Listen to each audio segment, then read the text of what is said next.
I'm Colin, And I'm Megan. and this is Pet Sitter Confessional, an open and honest discussion about life as a pet sitter. Brought to you by Time to Pet. One of the hardest things about being a pet sitter is being consistent with the trainings and commands that a client is trying to teach their dog, especially a brand new puppy.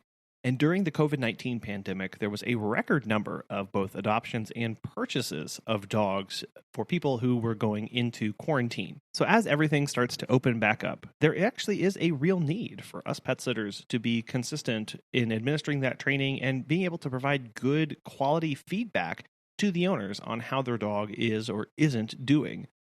On today's episode, Debbie, the owner of Playtime Paws and the host of Your New Puppy podcast, joins us to discuss how we as pet sitters can make sure that a puppy is set off on the right path from the very beginning, and how we can be consistent and communicate well with the clients.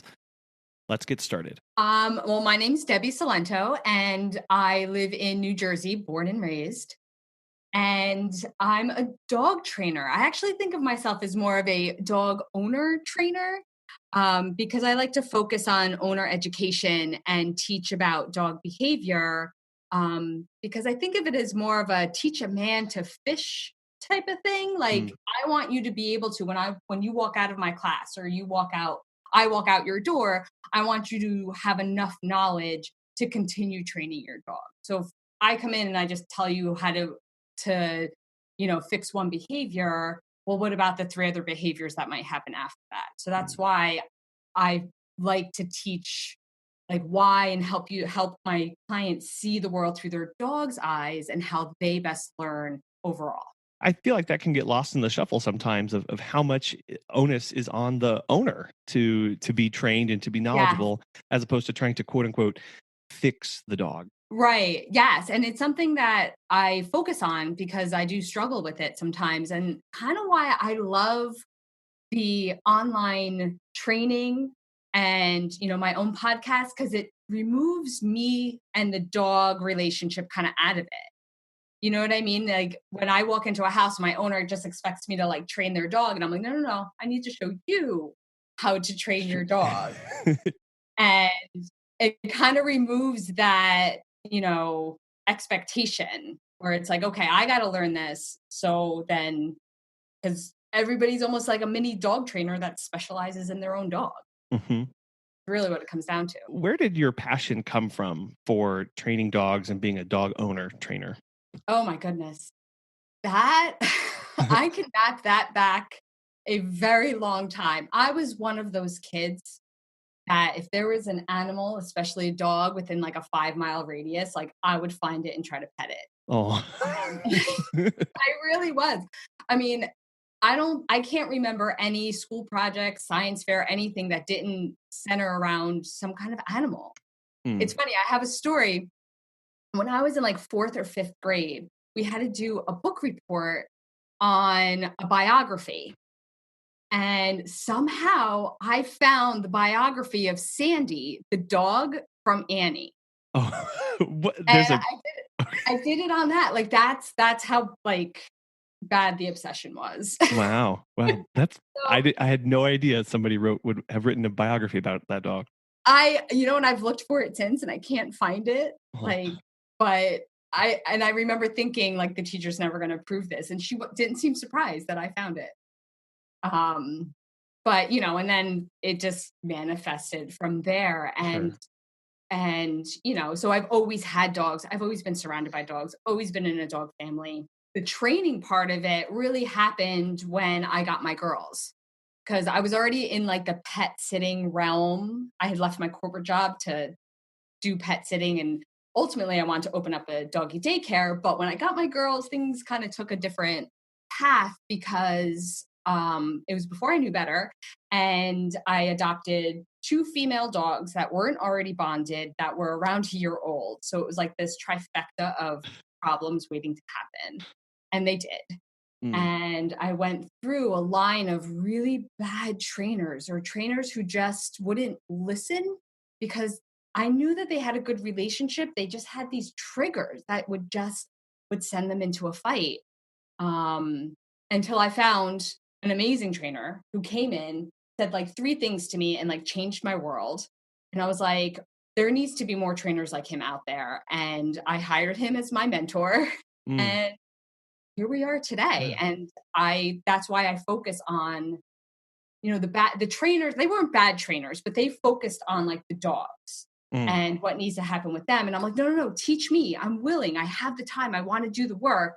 And like they didn't even like want to hear that. wow. So I'm like, I need to get out there and do more owner education because that's really where it starts. So, how would you describe your training technique? Well, I focus on dog behavior. So it's more, I want you to have a well mannered dog. So I'm going to teach you how to build good habits, both for your dog and starting with your own. So I don't do a whole lot of obedience. Like I do the basic stuff, but I kind of stop there because I feel like if you just have every day, and I mean, don't get me wrong, I think obedience is very important and it's definitely part of training your dog. But I feel like if you focus on the habits that you build with your dog, you'll have that well behaved everyday dog without having to tell them what to do every moment. So that's what I focus on. And that's why I gear myself towards puppies, because that is like the best time to Right. start new habits. Yeah, and so today we are going to talk about puppies, and you mentioned it earlier. Mhm. Have and host your own podcast about puppies, and Yes. what made you want to start that? Well, that's because I just felt, I wanted to start a podcast. And I looked around and I was like, "You know what?" I'm like, "It's puppy owners. There's so much more information that you need and specific information you need when you get a new puppy." And I didn't see any podcasts out there doing that. So I'm Mm, like, "I'm going to focus on puppies." And I knew that, and what I just mentioned before, I'm like, that's when I want to get in there. Like if I can get in there right away and give even future puppy owners, because there's a good portion of my listeners that are preparing for their puppy, and I can give them really simple, like down to earth, real life information to prepare them and be able to deal with the puppies that they have. mm, Like I want to set them up for the rest of their relationship.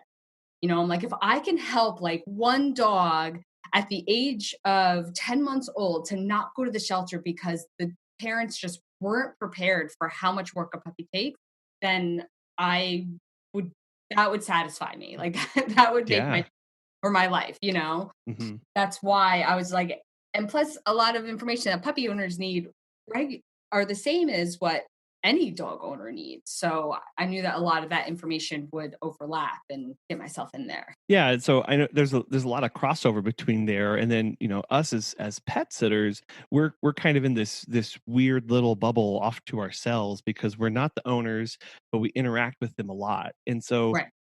how should we prepare ourselves before we take on sitting and caring for a puppy as a pet sitter? Uh, that's a tough one.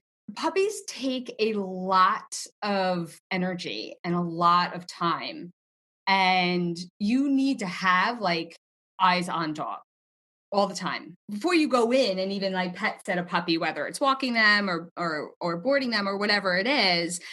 You're going to want to talk to the owner and get like, what are their house rules and what is the puppy's general schedule? Because even more so with like an adult dog, like that's going to be really important because a puppy's learning everything.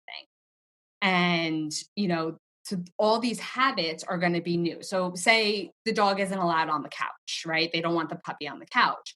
And say you let them on the couch because in your house that's okay. Well, they're going to go home with this bad habit. Mhm. And that can happen with an older dog too, but like when a dog's 4 or 5 years old and for 4 years they weren't allowed on the couch in their own home, like they're it's going to take the owner twice to show them off the couch and then it's over. With a puppy and everything's new and they're learning everything, you really want to hold tight to what the owner's house rules would be. And their schedule is really important, especially when it comes to like potty training and, getting the exercise and getting outside when they're used to going. You don't want to have them start having accidents inside because you didn't realize that the owner gets up at 5 a.m. to let them out. You know what I mean?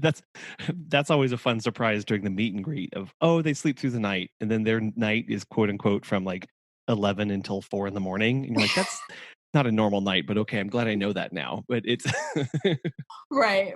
And I mean, just like with any dog, if you're boarding the puppy in your house, like with a different environment, all of like that can change. But like they can be really uprooted with their schedule, but you try to hold close to it. And I think that's more important for puppies, even more so than an adult dog. So as pet sitters, again, since we're not there all the time, but we do interact with them a lot, what are some basic maybe training or handling skills that we should have when dealing with a puppy? Well, like I mentioned before, I mean, the foundation that I always start with my clients is supervision. Like it seems so like such a simple concept, but like I almost have to teach clients how to supervise the dog. Like it's eyes on dog, because puppies will get in trouble in a second. And it's incredibly important. And they need exercise and you need house rules. Like those are like the three foundations of puppy training. You should probably also have a good understanding of crate training and how that works. The biggest thing with crate training that my clients struggle with is when the puppy whines in the crate, they're like, oh my gosh, they hate his crate. I got to let him out. Where it's like, no, not the crate they hate. It's being separated from you that they hate, and you got to let them whine it out because they need to learn that. So knowing kind of the nuances of crate training can be very important. And of course, potty training. Those are probably two really big topics that you could spend all day on. Yes, but I have entire episodes, maybe 2 or 3 of them dedicated to those topics. I mean, I'd love to get into them further, but I mean, do we have 3 or 4 episodes? No problem. Well, I think we can touch on potty training because as you mentioned, again, the schedule is so important. So what else can we do to help that process and keep it moving forward? Okay. Well, when potty training, there's, besides knowing the schedule, there's only three places a potty training puppy should be. Outside, closely supervised, maybe even tethered to you, or in their crate. That's it. Because that's going to prevent the accidents inside that's creating a habit. Like potty training is a habit training. We're getting them into the habit of going outside. So to prevent accidents, they're only in one of those three places. So if they're not in their crate, you're supervising them, because if an accident starts, you're scooping them up and bringing them outside. Mm-hmm. And then the crate itself is what prevents accidents. It teaches them, all right, I can't just go when I have to go. I have to hold it until I get to where I'm supposed to go. So those are the only three places a potty training puppy should be. And then on top of that, when in doubt, you take the puppy out. Like that's the mantra. Like I have like a little poster that I give to my clients, like put this on your wall, that if you have any kind of idea, it's like, oh, do you think the puppy has to go? Like, even if it's like, say a stop by and they drank water while you were there, and you're like, should I bring them outside again or just put them in there, bring them out? Yeah. Like if it's ever like this little inkling or tickle in the back of your mind that maybe the dog has to go, take them out. If you're doing drop-ins, take them out as soon as you get there, let them play, then take them out once or 2 more times before you leave.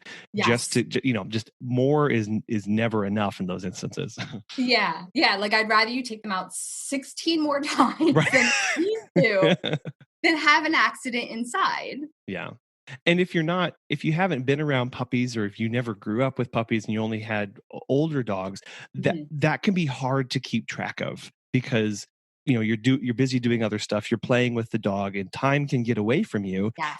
So it's something to just have on your brain. And I like the idea of having a giant poster by a door, or maybe a reminder on your phone or something like that. It's time to do this. Oh, alarms on your phone. Oh my goodness. That's like how I live. Like seriously, because typically, I mean, it also depends on the age of puppy. The rule of thumb is they can hold it for every hour for every month they are old. So a 3-month-old puppy can hold it for 3 hours. If they're a medium to large breed, you can push that an hour. And so I'm like, if you're home, if you're around, like cut that in half and set alarms on your phone, and also control the water. That's a big one that a lot of people resist is you control the water as much as you control the food. You can give them water as much as you want, but don't just let them have access to it, because how easy is it for them to go and take a drink and then 10 minutes later they have to go when you took them out 10 minutes ago? Yeah. So you can offer it to them, but then in your head, you're like, all right, in 10 to 20 minutes, I got to take this dog back out. And that can be hard for people too, of I don't want to withhold the water. I feel like I'm denying them something. Should have access to that. But in these critical stages of potty training, like that is a keystone feature of that. Yes. And that's why people resist it. And I totally get it, because I used to think that. I was like when my trainer first told me that, or my mentor was like, teaching me about puppies and stuff, I was like, I don't know about that. But you can offer it. I mean, if you want to offer the puppy water every hour, that's fine. But just so you are conscious of when they are drinking. Like if you offer a puppy water every 2 to 4 hours during the day, then they're going to be fine. If there's extra exercise, or if it's super cold or super hot out, sure, offer it to them more.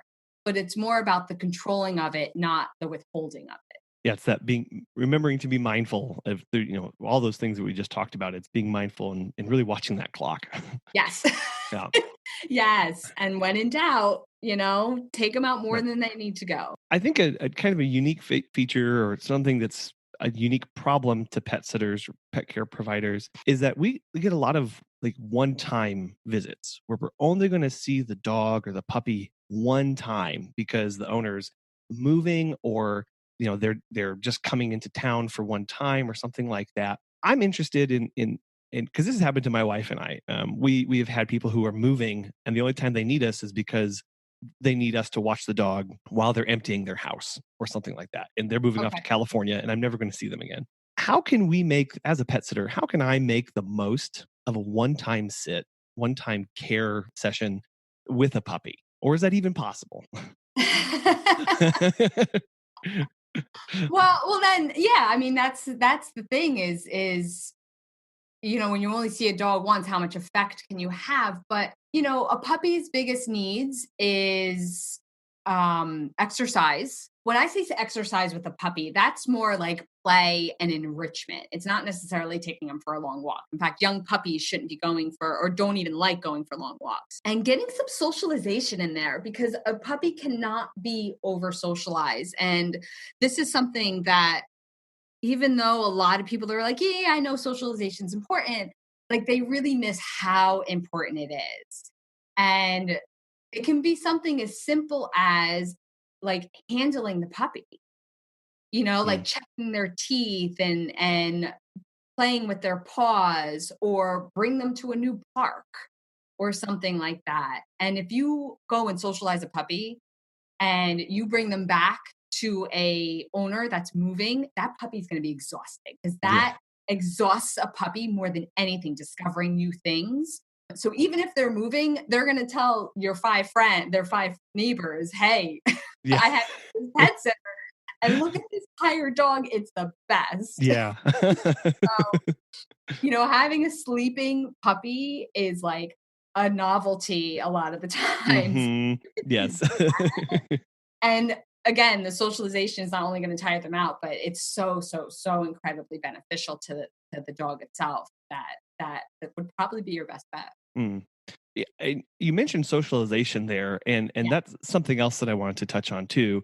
And you talked about handling the puppy, checking their teeth, taking to the park. Are there any other good, safe ways to socialize a puppy? Maybe amongst other dogs too.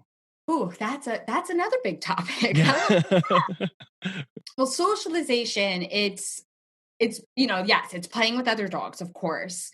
And it goes from playing with other dogs, meeting new people, not just people, like women, men in hats, kids. Kids is like a whole separate category, because, they make all different noises and their body language is so erratic, and environments and sounds. So the biggest struggle I have with convincing my clients they need to start socializing their puppies is with vaccines. Oh, Mm. my dog's not vaccinated yet, but the prime time to socialize the puppy, get them out there, meeting new people, seeing new things is between 3 and 16 weeks, which is exactly when they're not vaccinated. Yeah.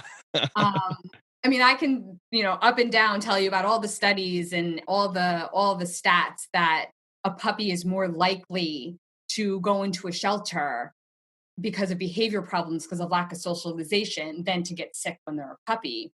Mm. But that still doesn't convince them, because I understand there's vets that tell you this, and I'm not a vet, and they have a lot more schooling than I do. So I totally get that.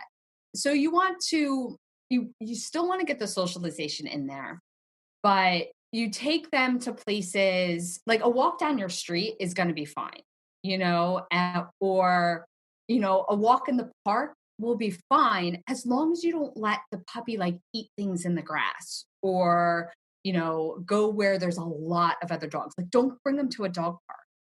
Don't bring them into a pet store, because the diseases that they're worried about aren't airborne.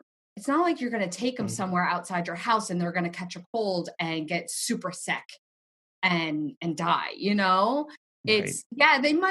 they might, so yes, they might get a cold, but that's not debilitating. Like, they're worried about parvo, which a puppy can only get from another infected dog by eating their feces or eating their vomit, or like something, like they have to ingest something from that dog. So it's not easy for them to get it. And if you're careful about it, then you're really minimizing those risks.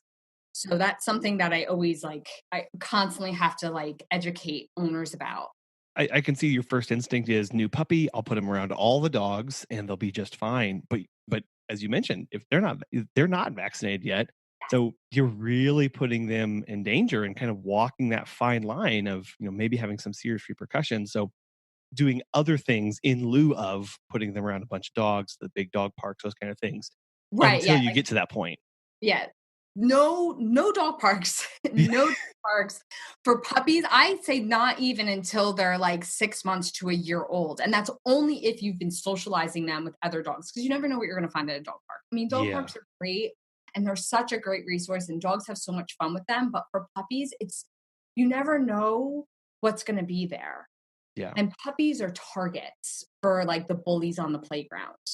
Like if you have a dog that's really an adult dog that's really not that well socialized, there's no stopping the owner from not realizing that, because Yeah. sometimes they just don't know. And they bring them to a dog park and your puppy's there, the puppies get picked on Yeah. because they're the weakest member of the pack at that moment. And that's why I love daycares. Love them. Because, all the dogs are healthy and they're all temperament tested.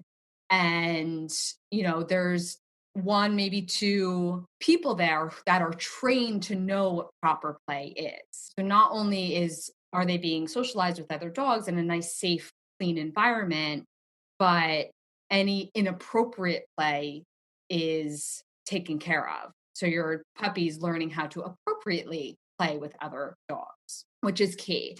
And so I'm always a big advocate of daycares, like just bring them a few hours a week, and they get so much exposure.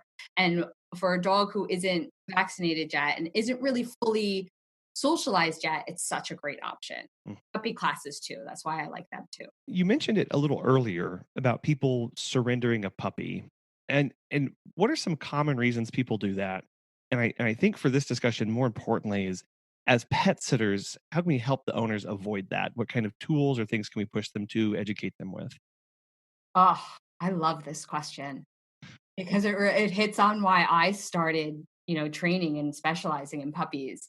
The biggest reason why dogs get surrendered is because of behavior problems. Now, why do they have behavior problems? I find that a lot of surrendering happens like right around a year.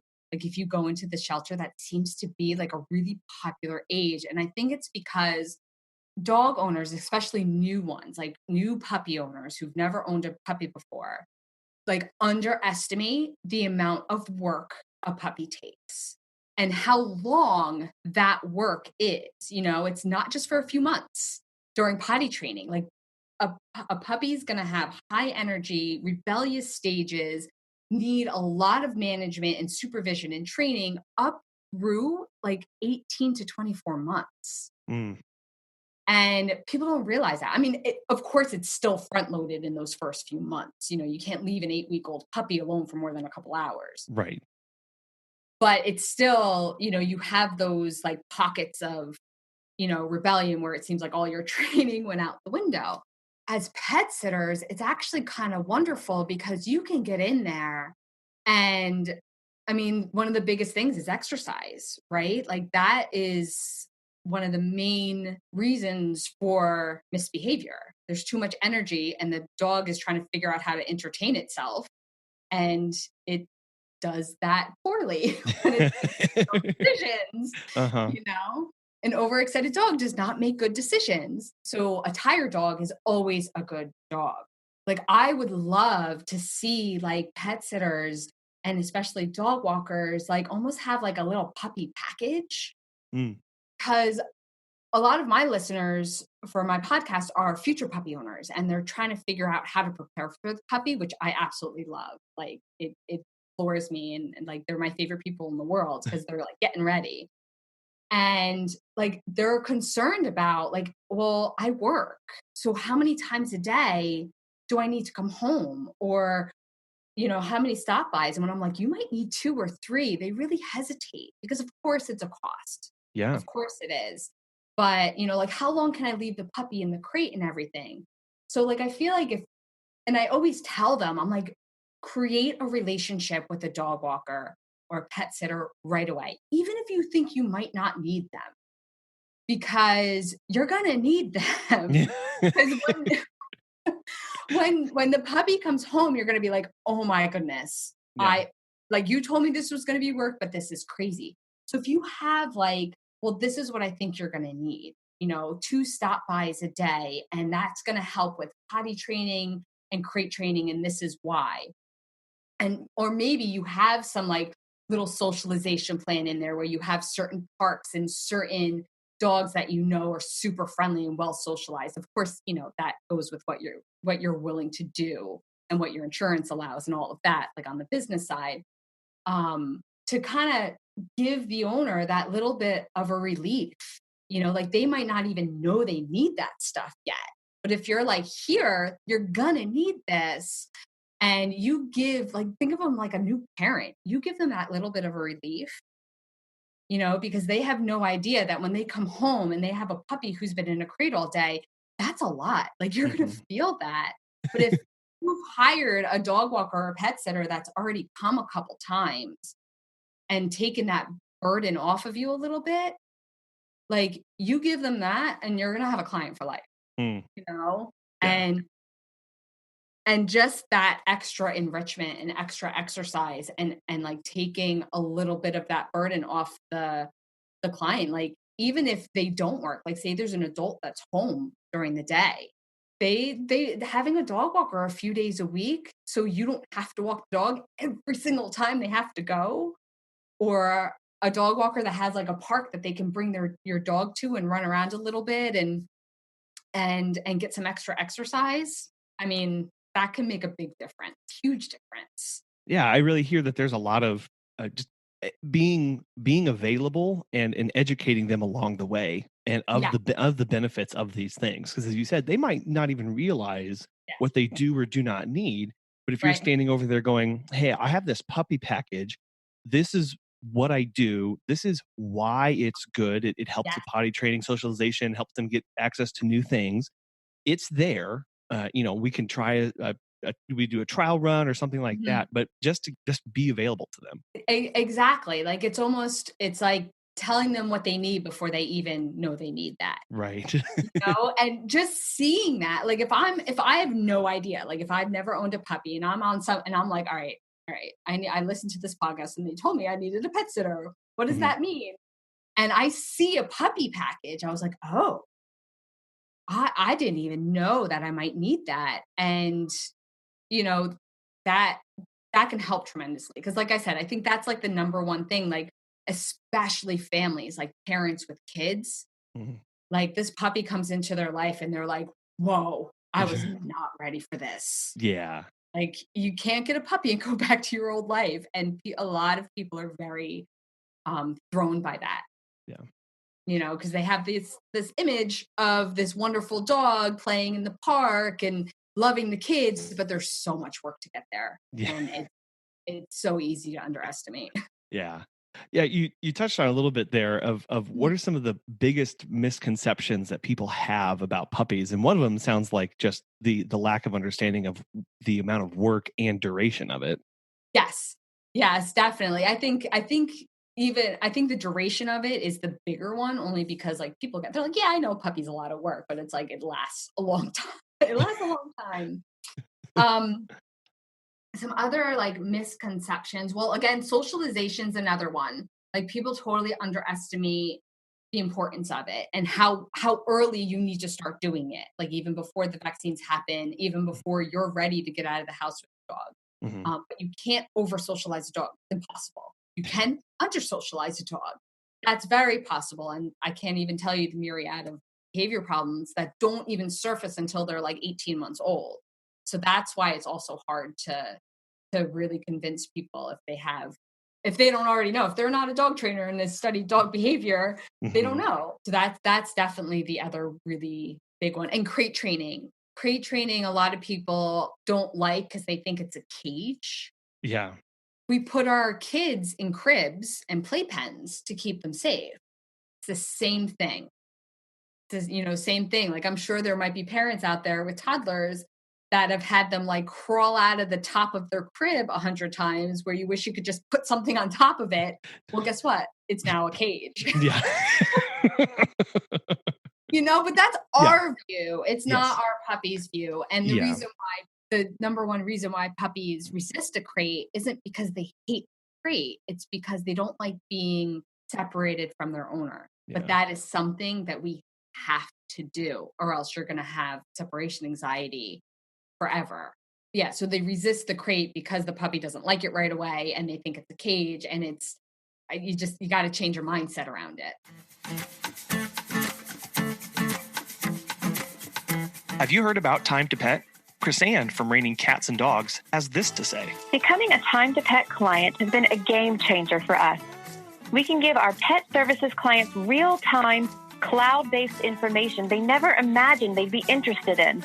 And most importantly, to me personally, I can better manage my company and look forward to more. And not a small thing, Time to Pet is responsive to my requests for new features and modifications to existing ones. If you are looking for new pet sitting software for your business, give Time to Pet a try. Listeners of Pet Sitter Confessional get 50% off their first 3 months when they sign up at timetopet.com/confessional. On the opposite end of that, we've had clients I know that word for word they've said, oh, when the dog starts misbehaving or gets too excited, just crate them for a couple hours and they'll be fine. How can I as a pet sitter work with that client who just doesn't either understand what crate training is or is that interested in working with their dog? That's tough. That's tough. And depending on the level of that can be very heartbreaking. Yeah. Well, the advantage of a pet sitter is that you have pretty regular contact with the dog. Your best option in that case might be to show the owner, like do what you know is right and be like, listen, I tried this with your dog and it worked. Like maybe you even like take a little video of it saying, when they got excited, I played this game with them, or I started doing a little bit of obedience. Cause that's a big one. Like when they get super, super excited, if you start like working their mind a little bit, I find that really focuses a puppy and it kind of like takes that edge off. So then you can like their behavior. Even if it's like a silly game, like, going underneath the table or teaching them roll over, like just work their mind a little bit and focus. So if you do something like that and address their overexcitement without putting them in the crate and then be like, hey, I tried this. It was great. They loved it. Look, it worked. Like maybe that can help the dog owner be like, oh, okay. Like they didn't even know that was an option. And that's what's nice. Cause like me as a trainer, I walk into a house, like I meet the dog once or twice. Mm-hmm. And if the owner's not going to listen to what I'm saying, there's nothing I can really do. But as a pet sitter, because you can actually be hands-on and like work with the dog a few times in a row and see the results, you can present that to the owner and be like, look, this is working. How about you try this way too? I'm realizing that even during the meet and greet, before you get to the owner saying those kind of things, asking them, hey, what kind of training are you doing? Where are you at in that? Just to Mhm. give yourself a feel for anything going on. Because a lot of times they'll offer, oh, they know these tricks or they know this or they know that. But being a little bit Right. more specific of like, how exactly are you working with your new puppy so that A, I can be consistent, and B, I can, maybe give some pointers or show you some other ways to possibly do it. Right. And if you present it in the way like, well, I've done this before, or like I've tried this and it really worked. Do you mind if I try it? Yeah.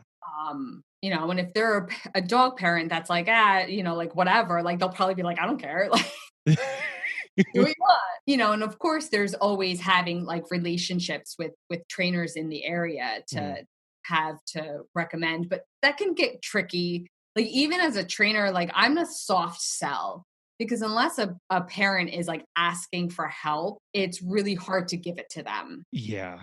And that's why it's like in my experience, like that gentle nudge is gonna be it's gonna work better than, hey, you're Yeah. doing this wrong. Yeah. This is better. It's just like with training dogs. It's so much better to show them what to do instead of just yelling at them for what not to do. Like Hmm.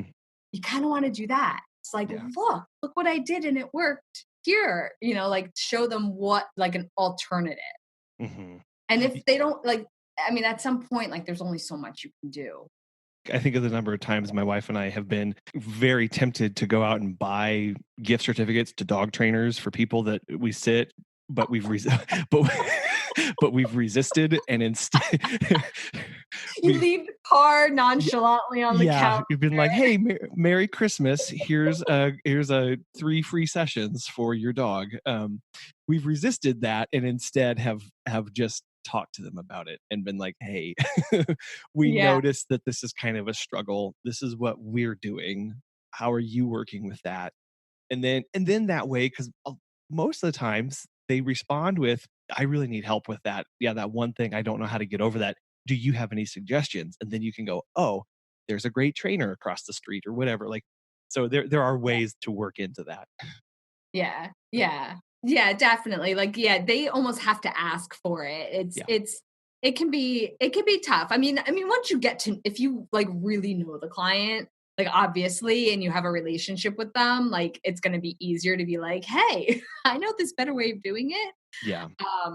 But if they're newer, especially if they're a puppy client, I'm going to assume they're a new client. Like you can even say, I've worked with this trainer before and they showed me these tricks and, let me try them, or maybe we can try them. Let's talk about maybe some leash training basics and when, as a pet sitter, we can start working with a puppy on them and encourage the owner to do the same. Super young puppies, like I'm talking like 2 to like 4 months old.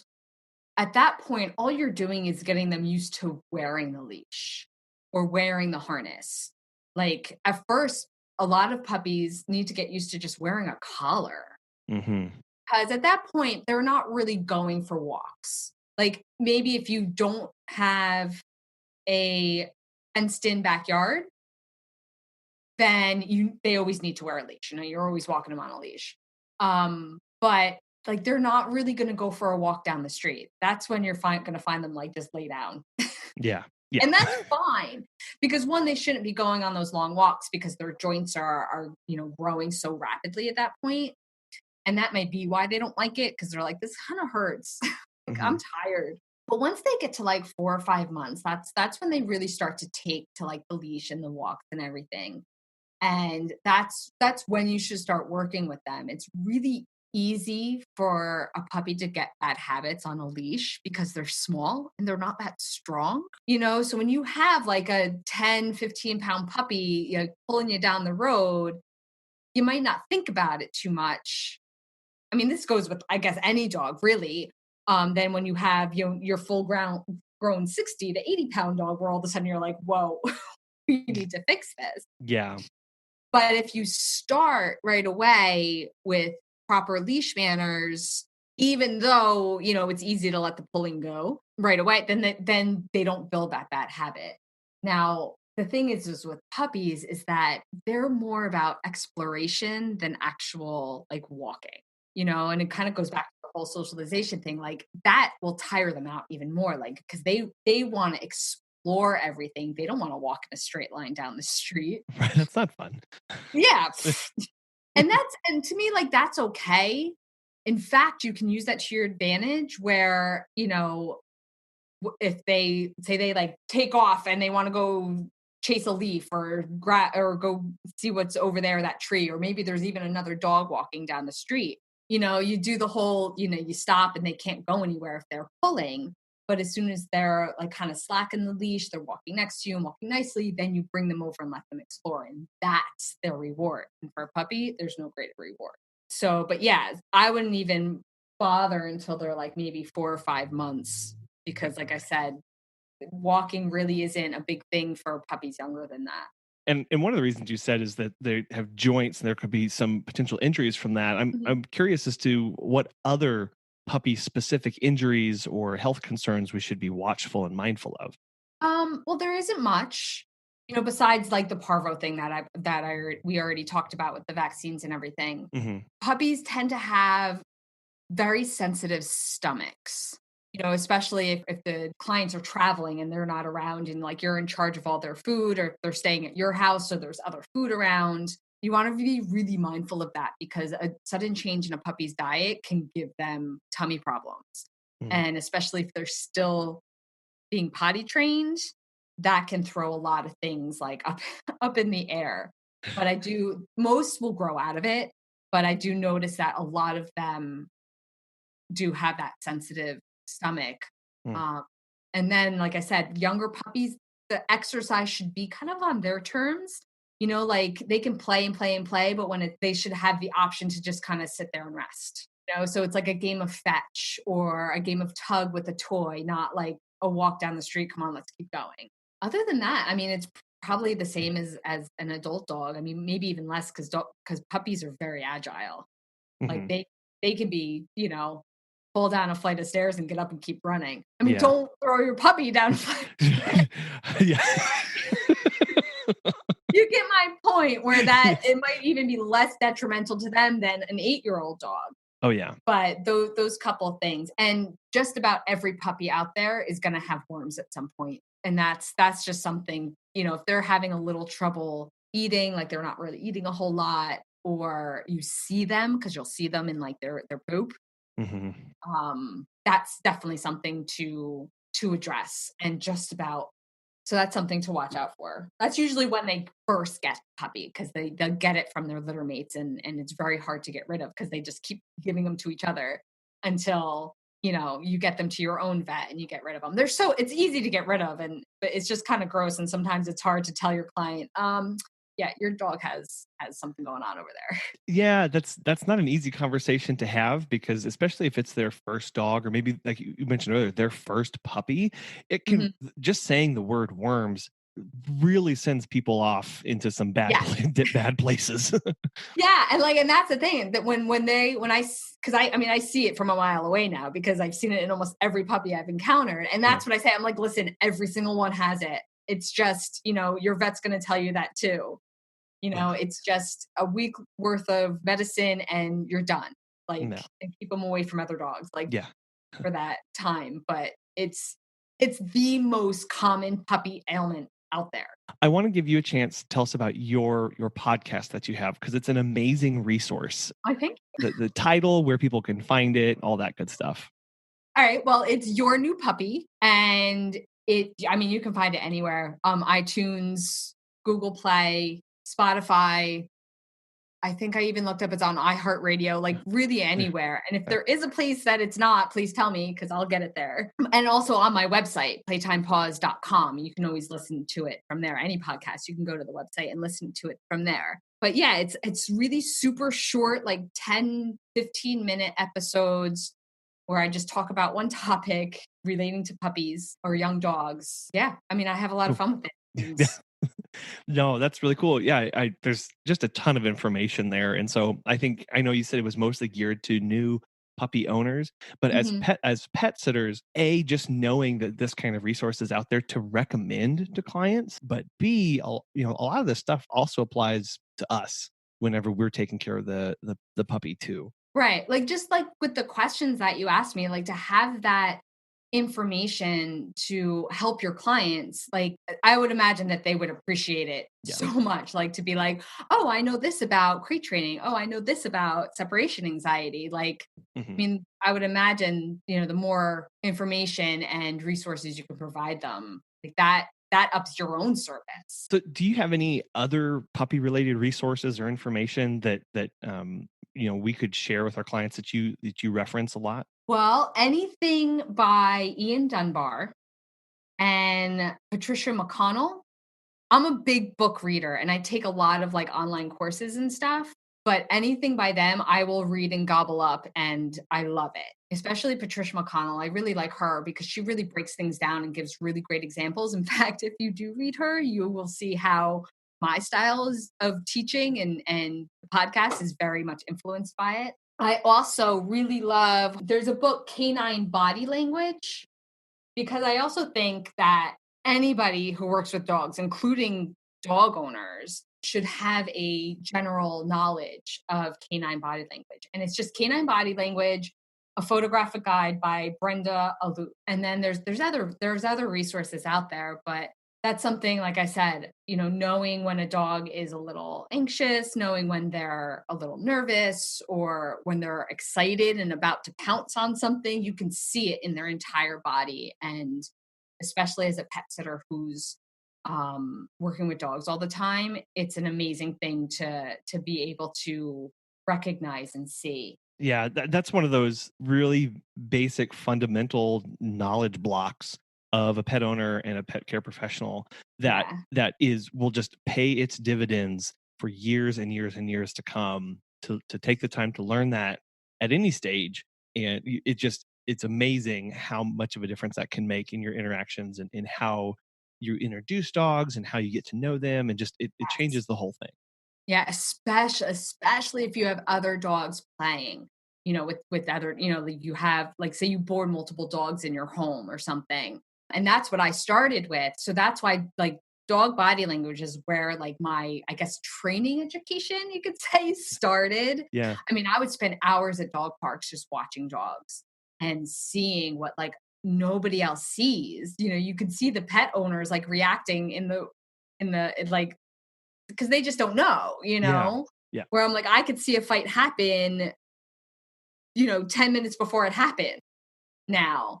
And to be able to do that is not only great for the dogs, but again, it's a service to your dog owner. Even if you can say, hey, look, they're about to do that. It's definitely one of the cores. As a dog trainer and interacting with dogs on a daily basis, do you have any favorite products or services that you recommend a lot that people should have on hand or should be using? Well, I never leave home without my liver treats. The Stewart's Pro Treats, they like come in a bucket and I buy them I buy them by the bucket and you can get them anywhere. They're at any pet store online. Like they're very common.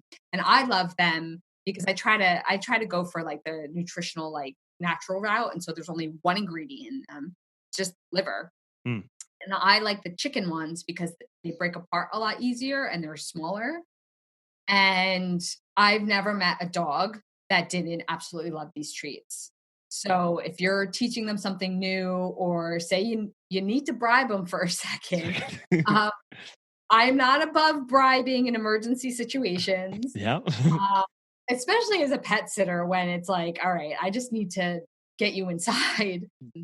They work every time. Like dogs love them. And let me tell you, every time I need to like buy stock in this company because when I walk out of a client session, like they're always on like Amazon. Like, where do I get them? Right. You Like, need the dog loves them. Yeah. my my other essential training tool is like a long line. I love long lines. I mean, especially even if you have like a fenced in backyard, like to give them a little bit of freedom, especially when you're training like recall and like playing different games with them, to give them that freedom, but you still have the control where you can bring them to you quickly. It's really great if you take them to like a park and you want to socialize them and you find like a nice big open area to have a long line, not a retractable leash, a long line. Yes. Yeah. We need to emphasize that those are two very different things. Yes. And if you need the dog to be further away from you when you're doing those specific training, socialization, and exploring, long lines all the way. Don't even bother with retractable. No, I like want to go into all the pet stores, grab all the retractable leashes and just like run away with them. Like, don't buy these. And then light them on fire, right? Yes. I'm like, how much money do I need to be able to afford to buy everyone in existence? Like, just so nobody else does. Yeah, that's an uphill battle and a point of education for clients, because that tends to be the default that most dog owners get. And that is a great conversation starter into other things, right? That's just right. And you know what? That's one of the main things. It's one of the first things I do is I'm like, you know what? Here, like when I see them with the retractable leash, I'll like hand them my leash and be like, here, just use this for like a week. You're going to see the difference. And almost every time they come back, they're like, oh my gosh, it's so much better. Like they don't even realize how much less control they have over their dog with a retractable leash. Yeah.